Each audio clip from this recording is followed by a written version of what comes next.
Anime is no different from movies or TV shows. How many people do you hear that say, I don't like to watch movies, or I don't like to watch TV shows? It doesn't make sense, right? Then neither does not watching anime, because they're both basically just different ways of telling stories. Every year there are many people who look past the animation and realize the great storytelling within anime. This video is a list of different genres of anime which I feel that people who are already into anime would enjoy, but also people who are absolutely new to anime would enjoy as well. In the description section below, you'll find some of my reviews for the series that I have reviewed, containing no spoilers, so they're completely safe to watch. You will find information about these shows and also where you can watch them, because a lot of these shows, you can watch them on streaming sites such as Netflix, Crunchyroll, and also Funimation. The great thing about anime is that a single series will have many different elements. Elements of comedy, drama, action, adventure, all different sorts. And the first set of genres that I would like to talk about are action, adventure, and supernatural, because most of these usually have common elements within them. Starting the list off, we have the original Full Metal Alchemist. There are actually two different series here. The second series is Full Metal Alchemist Brotherhood, which is told from the perspective of the manga, which kind of skips over some of the more important parts of the original series. While Brotherhood is a truly amazing experience, the original series is the first anime series that really got to me. It was something that was a really powerful experience. It's something that, back when I watched this weekly on Adult Swim, there was nothing that could tear me away from the TV at that point. Full Metal Alchemist is based in an alternate world where alchemy is their main source of technology. Two young brothers try to revive their dead mother and get more than they bargained for by accidentally sacrificing one's entire body and one's leg and arm. This starts off their amazing adventure of trying to bring back their bodies to normal and to revive their mother. Full Metal Alchemist is 51 episodes, and you can watch it on Netflix. The next series that I have is Gurren Lagann, which is the complete concentration of badassery and awesomeness. I can't tell you too much about Gurren Lagann because there are numerous different changes within this series, but this is a series that you start off with an unbelievable low, and then the characters continuously build themselves up to an amazing height. When I first started watching Gurren Lagann, I had already seen over 100 different anime, and by the end of the series, my mind was blown. So many great things within the series. This is actually a mech series with giant robots, and I mean giant robots, and even if you're not into mech, this series is an enjoyable experience for anyone. Gurren Lagann is 27 episodes, and it's available through Netflix DVD rental. Next, I have Samurai Champloo, which is a show that's really easy to get into. It's based within the Edo period of Japan during the Tokugawa era, and it's also got a mixture of hip-hop influence as well. And this series is really mostly about action. It's got elements of adventure and comedy as well. As you see, these three characters here go on their journey across Japan to find the Sunflower Samurai. Samurai Champloo is 26 episodes long, and it's available for streaming on Netflix. The next series that I have is Death Note, which isn't an action or an adventure series. It's mostly supernatural, revolving around a character that finds a notebook that kills people. The notebook, of course, is called the Death Note, where if you write somebody's name in there, you can actually kill them and control their way of death. So the series is about this guy who finds a notebook who tries to bring justice to the world by killing all of the world's scum. Of course, in the series there are complications such as a famous detective who tries to find his identity and stop him. Death Note to me is something very special because this was the first non-action anime that I watched and felt myself on the edge of my seat the entire time with just so many suspenseful moments. Death Note is 37 episodes long. My main complaint about Death Note is that the second half of the series kind of goes downhill, but it's still really good. And the last action-adventure supernatural series that I have is Code Geass, which I find to be very similar to Death Note in nature because you have this main character who has a very strong sense of justice, who wants to fix the world, that has this supernatural power called the Geass, where he can look into your eye and control you and basically tell you to do whatever he wants you to do. Also, like Death Note, the second half of the series isn't really as good as the first half, but it's still really good. One thing about Code Geass is that it includes mechs, giant robots, because this is based in the future where people don't use tanks, they use mechs. The next genre that I have, I feel, would be very easy for people to get into if they're used to just watching very down-to-earth movies or TV shows just about everyday life. The first two series here, Anohana and Fruits Basket, do contain slight supernatural elements, but it's mostly just down to earth. So first we have Anohana, which is only 11 episodes and it's the only anime on this list which doesn't have an English dub. Anohana is basically about this character who had a very close friend who him in his past die, and the ghost visits him, and he tries to get back together with his old friends to try to convince them that he can see the ghost, and they're trying to basically resolve the grievances of the ghost. Anohana is a very deep and emotional series. You will laugh, and you will cry. Like I said, it's only 11 episodes, but you can watch the first few episodes for free on Crunchyroll. The next series that I have here is Fruits Basket, and the supernatural element that I spoke of earlier is there's a family here which is cursed that when a member of the opposite sex touches them, they turn into one of the animals from the Chinese zodiac. It sounds kind of far-fetched, but it's got this underlying theme of acceptance regardless of appearance, and the main character here, Toru Honda, which is a female protagonist, which is also another theme that I have later on in this video. Toru Honda is easily one of my favorite female characters in all of anime. She's so lovable. Look at those eyes. You tell me you don't love those eyes? Look at them. Look at them. The anime of Fruits Basket is very different from the manga. I'm not really too sure about the manga because I'm still reading it, but with the anime, there's really no pressure on love interest or anything like that. It's mostly just about Toru Honda getting to know the members of the family. And within the series, this is one of those series that every single character has a really sad and deep backstory. This is also a series that will make you happy and also very sad at times. Fruits Basket is 26 episodes, and you can stream it on Netflix. The next series that I have is Ginn Chicken, which both the anime and manga are about the same length, and they tell basically the same story, except for the ending of the manga, of course, is much better. Ginn Chicken revolves around the life of college otaku. If you're unfamiliar with the term otaku, in Japan it's basically a term for people who are really into anime. I think the Ginn Chicken will be very entertaining for people who are just getting into anime, or people who really like anime already, because you see the lives of these college kids in this club where they discuss anime and play video games and read manga and read porn magazines and all different sorts of fun things that otaku like to do. And I feel that Ginn Chicken would also be great for people who are already into anime because it contains a lot of references to anime pop culture. Ginn Chicken, the anime series, is 27 episodes long, containing 2 seasons and 3 OVAs, while the manga is 9 volumes long, but it also has an ongoing series, which is a continuation of this called Ginn Chicken Second Season. The last series that I have here, which is a slice of life with elements of drama, is called Beck, Mongolian Chop Squad. This is a very down-to-earth series about a group of friends who form a band. Of course, this is mostly about just one character, your main character. It really focuses on him and not really any of the other characters, but it is still a great experience as you watch the growth of the character. Beck is a show that I feel music enthusiasts will really love, but even as a person who's not an enthusiast myself, someone who doesn't care about shows based around bands or anything like that, I still really enjoyed Beck. The next set of genres that I have are ones that require a higher level of concentration to watch because they are psychological and also mystery.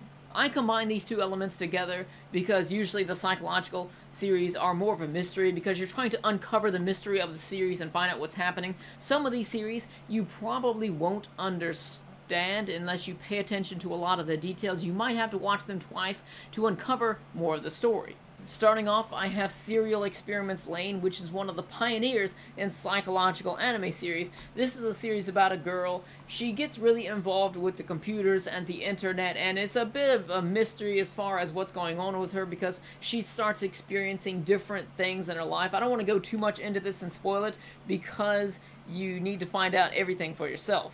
So the next series that I have is a fan favorite for anyone who's into psychological mystery series called Boogie Pop Phantom. This is a really interesting series. This is something that can be confusing if you don't pay attention. It starts off, I don't want to give you too much about this because I don't want to spoil it, but it starts off with this character who is given this ability to see the black spots on people's heart, and he can go up to them and pull it off of them in the form of a giant juicy bug and just eat it, and he eats away their misery.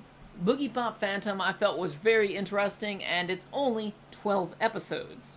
The last series that I have for psychological mystery is Mushishi, which isn't really psychological or mystery, but it's about this guy who goes around solving supernatural cases. I kind of put it together because it's got the same sort of feel to it, and some of the mysteries that he'll have to solve are like this guy, he has his dreams which spill out into the world and just so happen to kill people in his town and affect his town. Each episode is a different case for the character here.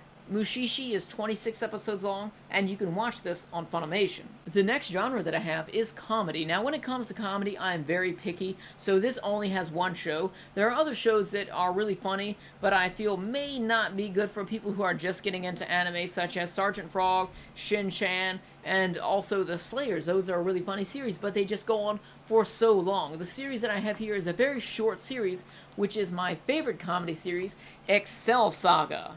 It is very random, but actually its randomness has an order to it. It's not random like Family Guy is, where they just pull things off the wall and just throw it into the series. It actually has order to it, and everything actually interlocks together and takes references from earlier episodes in the series. So Excel Saga, 26 episodes, and I guarantee that you will laugh your ass off. You can stream this on Netflix. Of course, like some of the shows that I've already listed, Fruits Basket and also Excel Saga, the main characters there are females. So other than those two, I have these two series, Black Lagoon and also The Wallflower. The Wallflower may be kind of hard for people to get into this when they're just getting into anime because the style of the boys, like I talk about in my review, the boys look very feminine here, and I know women that don't even like the way that the boys here look, but this series is very funny.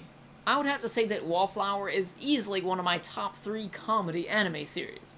And next we have Black Lagoon, which Revy here isn't actually the main character of the show, but she's easily the star and the most likable character of the series here. So imagine Revy as being a drunk Wolverine with guns and a rocket launcher, but a woman, well, of course, without superpowers. That's basically Revy here. She's an all-around badass. I would have to say that she is easily the most badass female character that you can find in all of anime. Actually, going back, I forgot about 2. They are Claymore and also Blood Plus. I've got the manga to Blood Plus because I don't have the anime, but you can watch that on Netflix. Claymore here is about Claire, who is part of a group of mercenaries called the Claymores. They don't actually have a name, but she is actually part monster, just like all of the other women in this group of mercenaries. So in Claymore here, we have Claire, who is part monster, and during her battle, she'll actually release parts of her body and become stronger and faster because of her monster side. Claymore is 26 episodes long, and I believe that you can watch this on Netflix. Also here, I have Blood Plus, which you can also watch on Netflix, which I think is 50 episodes long. It's about this main character here called Saya. She's actually part vampire, you would say. They're not actually called vampires in the series, but she's hunting these monsters, and she's really the last of her kind. If you've seen the movie Blood the Last Vampire, it's very similar to that, but the story really has nothing to do with it. So the next grouping of series that I have are series that are over 100 episodes long. Most of these are action-oriented shonen types, similar to Dragon Ball Z. I don't have Dragon Ball Z here because everyone already knows about that, but these are similar to that in nature, you know, with action, adventure, and things like that, because sometimes people want a larger series to get into. Starting this list off, we have Yu Hakusho, which is 112 episodes. Out of everything here, this is the shortest, and this, I feel, is something that everyone should just watch first, just because only 112 episodes, it's not that long. So in Yu Hakusho, you have your main character here, Yusuke Urameshi, which dies in the first episode, and that's not really a spoiler because it's the first episode, but that episode is easily one of my favorite episodes of all of anime. It's very touching, and it really gets you into the series. So after that, he's basically in spirit form, but he, finds ways to get back into his body, and he becomes a detective to fight against demons. Eventually, he fights stronger demons and becomes stronger himself. Yu Hakusho is 4 seasons long, and you can pick up the DVDs really cheap. So the next long-running series is actually the first long-running series that I heavily got into. This was even before Dragon Ball Z for me. Back in the day when I first started watching this, I'd only seen a few fights of Dragon Ball Z, and I knew bits and pieces about the series, but I never saw every single episode from beginning to end of Dragon Ball or Dragon Ball Z, but that series is Bleach. Back when I first started watching Bleach, I felt that this was just an amazing series. I felt that this was like Dragon Ball Z with swords. Bleach had a really interesting story that kept me invested in the series for hundreds of episodes. You can watch Bleach on Netflix, but Crunchyroll actually has more episodes. Netflix has the dub, while Crunchyroll has the sub. Next, I have a long-running series that I feel is very easy to get into. That is Fairy Tail. I've only seen 48 episodes of this, but from what I've seen so far, the plot isn't really as deep as some of the other stories here, but I hear that it actually gets a lot deeper later on. So far, it's just easy to enjoy. Just sit back, relax, and enjoy the series. Fairy Tail is ongoing, and you can watch this on Crunchyroll. The next series that I have here is a series that is already one of the most popular series in anime, but there are still a lot of people who have not seen it that I feel would get into it. That is Naruto. There are actually two different series to this. There's Naruto and Naruto Shippuden. The original series is 9 seasons long, but you only have to watch the first 5 seasons because the rest is just filler with no importance on the plot. My favorite things about Naruto is the simple adventure feel to this because the world of Naruto is just beautiful. You learn about different parts of the world and different villages and different people, and then also Naruto contains a lot of great characters to a flaw because there are so many great characters that they really can't focus on all of them. If you want to watch Naruto, you can watch it on Netflix. It doesn't have all of the episodes there. I think it has all of the original series, but not Shippuden, I don't think. But you can also watch it in its entirety on Crunchyroll. The last long-running, ongoing action-adventure series is currently the world's most popular ongoing action series, that is One Piece. Now in anime, there are the 3 most popular ongoing series, which are Bleach, Naruto, and One Piece, and out of all of those, One Piece is my favorite because it really just masters the element of exploration and adventure within the series because you're set in this beautiful world where everything is just really detailed, and there's just so many different things here. Like, you'll go to an area in the sky where the ground is actually a cloud, it's giant clouds, and you just go to different parts of the world, and there's just so many different things here. I'm not really going to say anything else about One Piece because I do have a video already called Why Watch One Piece. I don't really need to repeat myself there, and that will be in the description section. If you want to watch One Piece, you can watch it in sub or dub on the Funimation website. The last long-running series that I have here isn't an action series at all. It's more of a series where the main character is a detective and he goes and solves murder cases. This series is called Detective Conan, or in the United States, it's called Case Closed. Unfortunately, in the United States, we only have 5 seasons licensed. I've only seen the first 3. I need to buy the last 2, but there are still a lot of episodes you can watch, but only in sub. The main character here is a teenage detective who got drugged, and he became, as a side effect of the drug, a little boy. People may think that this is just a kiddie series because the main character here is just a little boy, but in the first episode, he's investigating a scene where somebody got their head cut off on a roller coaster ride, and as soon as the light cuts back on, we see just blood spurting out of the person's body. It's not a kiddie series. Some of the things here are actually pretty mature because he does investigate murder scenes. If you want to watch Case Closed, I think it's available partially on Funimation website. Now moving on to the last grouping that I have, which is basically 2 different groupings. This is the mature grouping, which is for anime series and also movies. Now, starting this off, the first thing that I have here is actually a comedy series, but it fits more into being mature because it features nudity and sexual content. That is Golden Boy, which is a 6-episode long OVA. You can finish this in no time. It is completely hilarious. So Golden Boy is basically about the main character here, Kentaro Oe, who basically just travels around and does odd jobs. He meets women, and the story just revolves around that and different situations that happen to him along his journeys. So the next series that I have is Rosario Vampire, which I don't feel to be mature because it simply has a small amount of nudity, but because of that, it's labeled as mature. Rosario Vampire, I have the manga here. I don't own the anime, but the manga actually has a better story, I would have to say. You can actually watch the anime on Netflix, but basically what this is about this character here, Skune Aono. He goes to this monster academy by mistake and he meets some of the women there. It's basically a harem where you have the one male character and all of the female characters want to be with him. So I have 2 more mature series, but these series are mature for their sheer amount of violence and blood. Starting off, we have Berserk.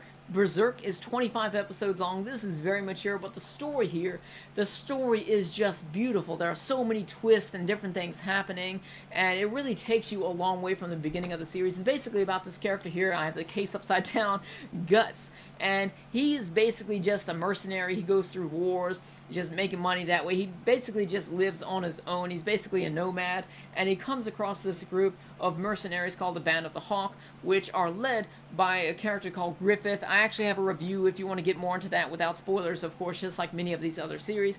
Basically, the series has so much blood. It contains very mature themes such as a lot of violence, war, rape, all different sorts of things are involved within the series, but of course the manga is a lot more mature. And the last anime series that I have here is easily the bloodiest and goriest anime that I have ever seen. So much guts, so much blood, body parts flying all over the place. That is Helsing Ultimate. This series is 10 episodes long. It's actually OVAs. Each episode is an hour long. I have the Blu-rays here. It is just an amazing experience. You see people, like for example, there's one part where this girl shoves this guy's head up against the wall and runs down the wall and grinds his face away on the wall. You see people getting cut in half and just parts falling out of their bodies. And there's a lot of supernatural elements to this series because the main characters here, there's one character, Alucard, which is easily the most badass character in anime, I would have to say. And he's just got so many different powers for tearing people in half and doing all different sorts of crazy things.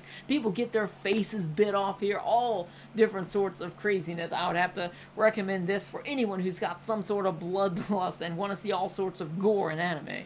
So moving on to the more mature anime movies, I have a must-watch for everyone, even though it is a bit of a mature theme, Ninja Scroll. This is just a great movie. This is an all-time classic. A lot of people got into anime because of Ninja Scroll. This is something that I would show to anyone who says that anime is for kids or it just doesn't have a good story or anything like that, because this is just a movie. It's got a pretty good story. It's not really the best, I would have to say. What really brings this to life is the characters and their interaction with each other. As I say in my review of the series, it's very bloody. It contains elements of blood and gore, people getting sliced in half, and there's a couple like attempted rape scenes within the movie. It's really mature, and it's overall an amazing movie. The next movie that I have is Akira, which a lot of people consider this to be very confusing, and I'm currently reading the manga of this. I will actually soon do a review of the movie and also the manga because I'm almost finished with that, but it's a really great movie. The story here, you may not understand it your first time around. You've got to watch it 2 or 3 times to really understand, but you won't really get the complete picture until you go ahead and read the manga. In Akira, there's this character who has this special ability of telekinesis. He can move things with his mind and crush people with his mind as well, stop bullets with his mind, do everything with his mind until it overpowers him. And there's just all sorts of destruction and violence within this movie. It's a really great movie. This is a really old movie. I think it came out in the 80s, but nonetheless, it is something that I recommend for everyone who's trying to get into anime. So lastly, I'm ending this video on a high note with the single thing that got me into anime. Back when I was in high school, one of my friends let me borrow a VHS of a particular movie, which is only like the first half of the movie, not sure why, but that was Samurai X, Trust and Betrayal. This is just the first half of it. I actually have the Blu-ray here. It is just amazing. It's part of a larger series called Gurren Lagann. And even though this will spoil you to the history of the character in the series, I still recommend people to go ahead and watch it. So that concludes my beginner's guide to anime. I really hope that this helped out a lot of people. I know that a lot of people on my channel already know about all of these different series because these are just the basics, I feel. This video was intended for people who are just getting into anime and hopefully to get new people into anime. I took a lot of time to put together this list, thinking about series that are mostly in English dub with the exception of Anohana. Most of these series you can access easily except for Gurren Lagann, except for Code Geass, and also Trust and Betrayal and Berserk. Those series are a bit harder to find, but in case you do happen to find them, they are just amazing. I couldn't not talk about them. So I hope that this video really helped out a lot of people in deciding what to watch next, or maybe even what to watch first. Let me know your thoughts in the comments section below. What are some series that you would like to recommend to people who are just getting into anime? So thank you all for watching this long video. I usually don't do videos this long, but I had a lot of things to talk about. So thank you all for watching, and I'll see you later.